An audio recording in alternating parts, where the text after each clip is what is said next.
I have presided over thousands of cases, but every so often one walks into my courtroom that refuses to leave my mind.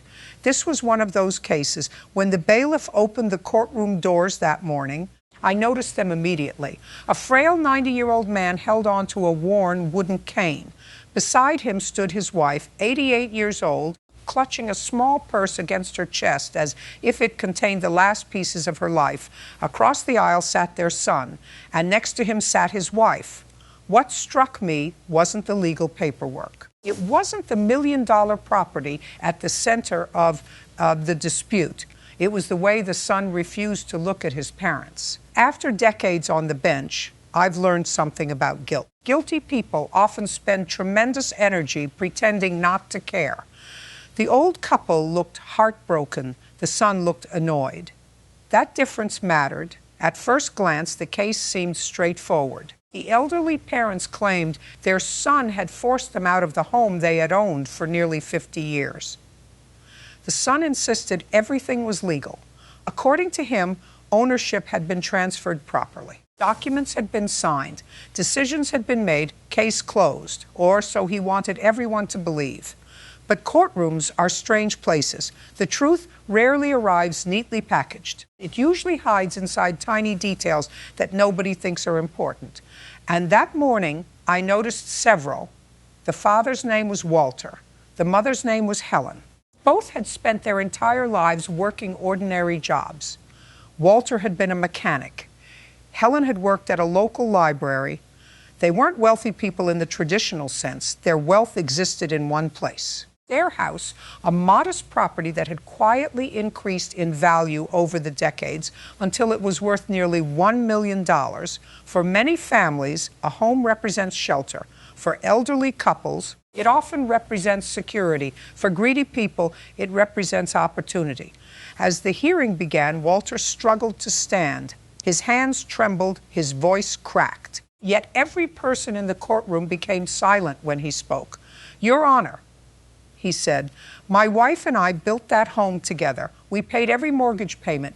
We raised our son there. We thought we'd die there." The room remained completely still. Then he added something I wasn't expecting. "We never thought we'd be fighting our own child for it." I've heard countless emotional statements from witnesses over the years. Many are rehearsed. Many are exaggerated. This one wasn't. You could hear genuine confusion behind his words. Not anger, confusion. That's what made it powerful. Because when parents are betrayed by strangers, they understand what happened. When they're betrayed by their children, they often spend years trying to understand why. The son finally spoke. His name was Michael, 48 years old, successful, well-dressed, confident. The type of confidence that often appears when someone believes paperwork is stronger than morality. He adjusted his expensive suit and calmly explained that his parents had willingly transferred ownership of the property several years earlier. Everything had been signed. Everything had been notarized. Everything had been legal. As he spoke, his wife nodded beside him. She never once looked at Walter or Helen. That detail bothered me. Human beings reveal themselves in moments they think nobody is watching. Most people facing accusations from elderly parents would show some emotion. Embarrassment, frustration, sadness, something. She showed nothing, just cold certainty. And that cold certainty told me this case was larger than the paperwork sitting on my bench. Michael's attorney presented documents proving ownership transfer. On paper, it looked convincing, very convincing. The spectators whispered among themselves. I could feel the courtroom shifting. Many assumed the elderly couple had simply changed their minds. It happens. Sometimes parents gift property and later regret it. Sometimes family misunderstand agreements. Sometimes there isn't a villain. But then Helen asked if she could speak. I said yes. She slowly approached the witness stand. The journey from her chair to that stand couldn't have been more than 20 feet. Yet it looked like the longest walk of her life. When she sat down, she gripped the armrests tightly. Then she looked directly at me. "Judge," she said softly, "I didn't understand what I signed. The entire courtroom froze. Those 7 words changed everything, because legal disputes often revolve around one crucial question. Not whether someone signed, whether they understood. Michael immediately shook his head. His attorney objected. The argument came quickly. The documents had been explained. The paperwork had been reviewed. The signatures were valid.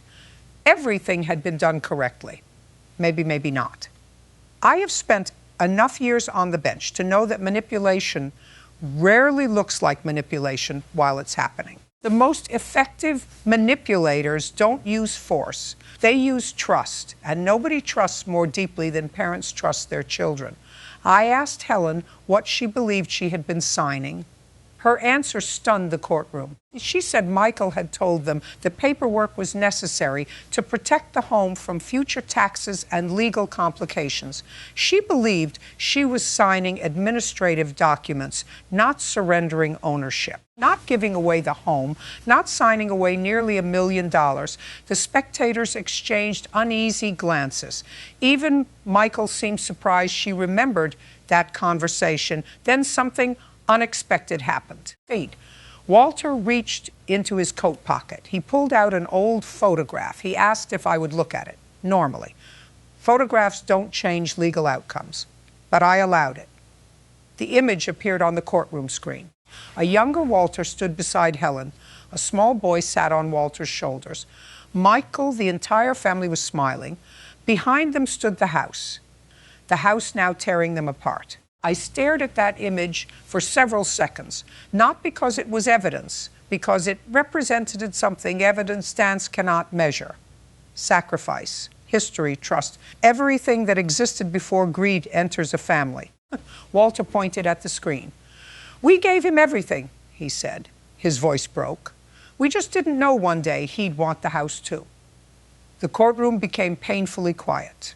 Even the spectators stopped whispering. But Michael wasn't finished, and that's when the case took a darker turn, because his attorney revealed something nobody had mentioned before: a medical assessment, an evaluation conducted years earlier.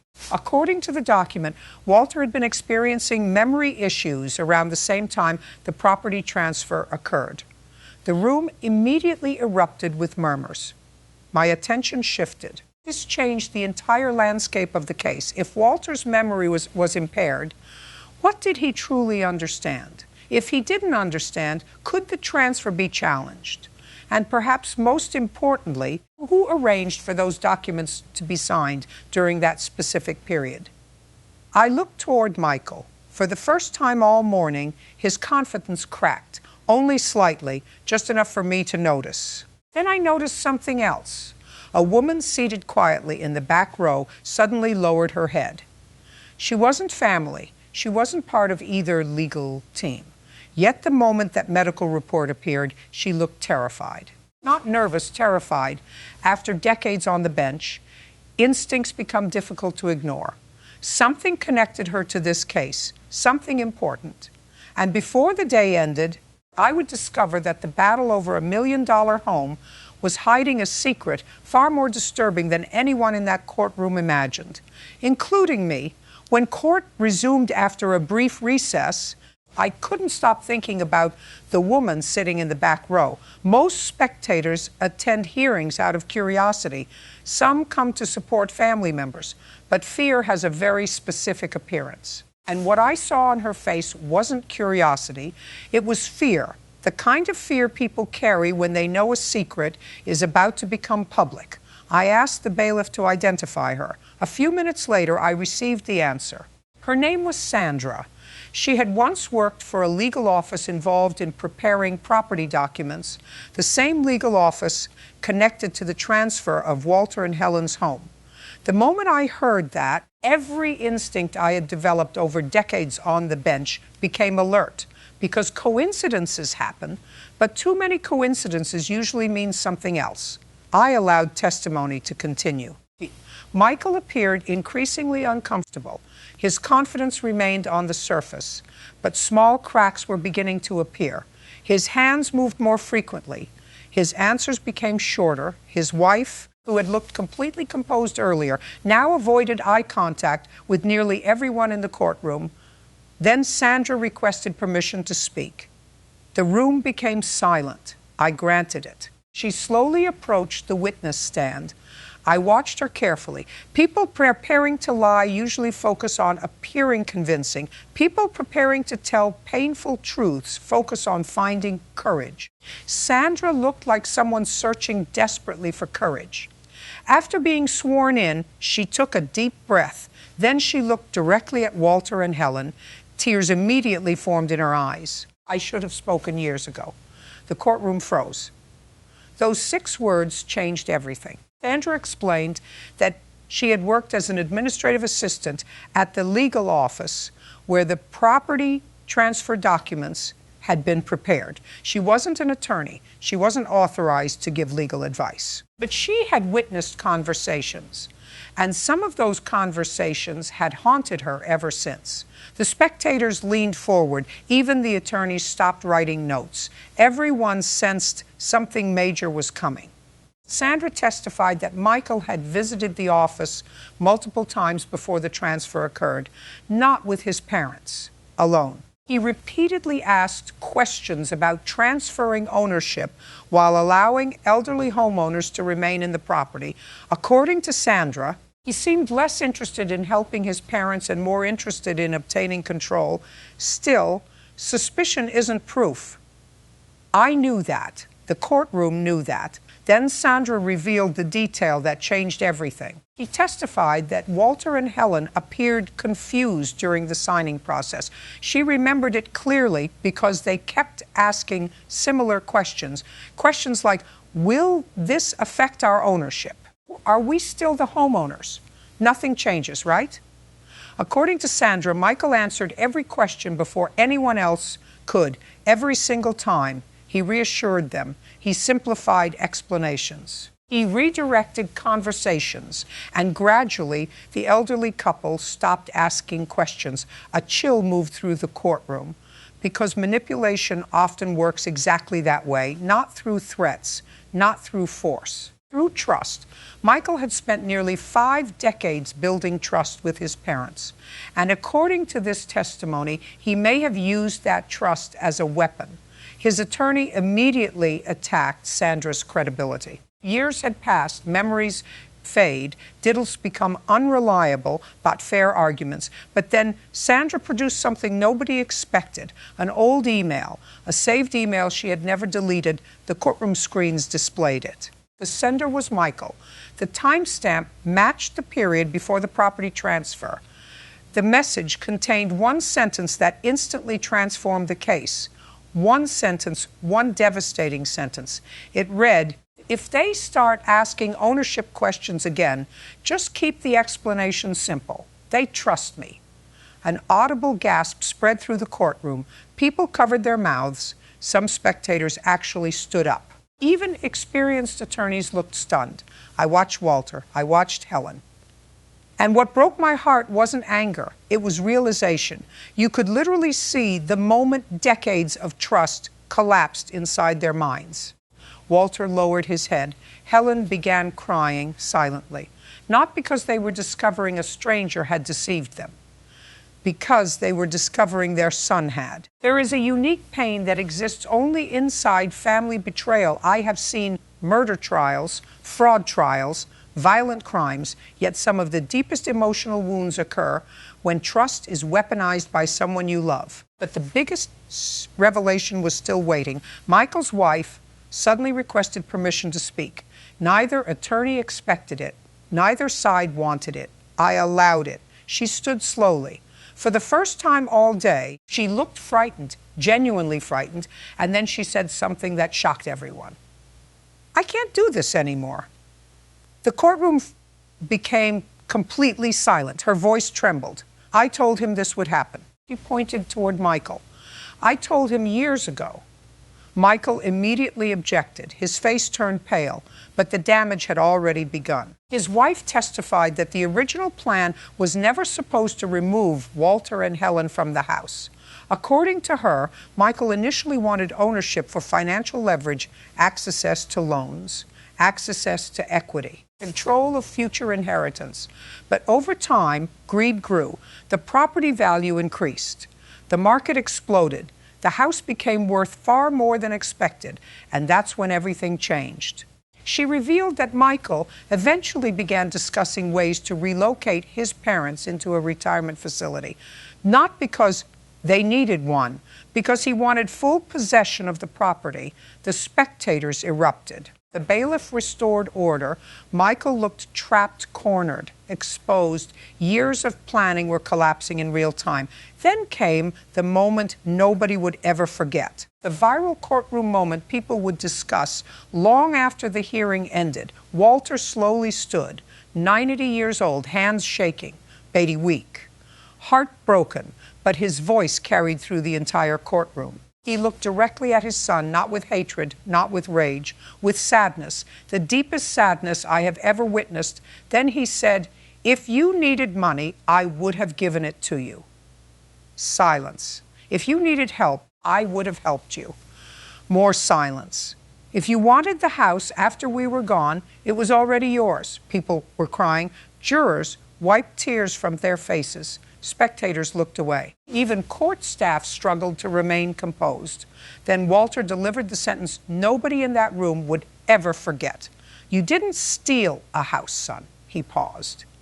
"You stole the belief that we raised a good man." The room shattered emotionally. I have rarely seen a courtroom react that way, because everyone understood the $1 million property wasn't the true loss. Trust was, family was, loathe was. The house was simply the evidence. After reviewing testimony, documents, witness statements, and evidence, the legal conclusion became clear. The transfer had been obtained through deception and undue influence. The elderly parents had not provided informed consent. Critical information had been intentionally obscured. Trust had been exploited. The property transfer could not stand. I ruled in favor of Walter and Helen. Ownership of the home was restored. Every legal mechanism available was used to return their rights. The courtroom erupted into applause before I ordered silence. But I understood the emotion. People weren't celebrating a property ruling. They were celebrating accountability. Michael sat motionless. The arrogance was gone. The confidence was gone. All that remained was a man forced to confront the consequences of his choices. As everyone prepared to leave, Helen approached her son. The entire courtroom watched. No one knew what she would say. She touched his shoulder gently. Then she whispered something only a few people nearby could hear. Later, one of those individuals repeated it. Helen had said, "I forgive you, but I wish you hadn't given me something to forgive." That sentence stayed with me. It still does, because forgiveness and trust are not the same thing. Forgiveness can be given in a moment. Trust takes years, sometimes a lifetime. As I left the bench that day, I thought about something every family should understand. Greed rarely begins with $1 million. It begins with justification. People tell themselves they deserve more, that they're owed something, that nobody will get hurt. And by the time they realize what they've become, the damage is already done. Walter and Helen regained their home, but they never regained the years of peace that were stolen from them. And Michael learned a lesson far more expensive than any house. A home can be inherited. Money can be earned, property can be recovered. But once you betray the people who loved you first, some losses can never be fully repaired. That is why this case never left my memory, not because of the $1 million house. Because it reminded me that the most valuable things people possess are often the things that never appear on a deed, a contract, or a bank statement. Trust, loyalty, and the responsibility that comes with being someone's child. Those are worth more than any home will ever be.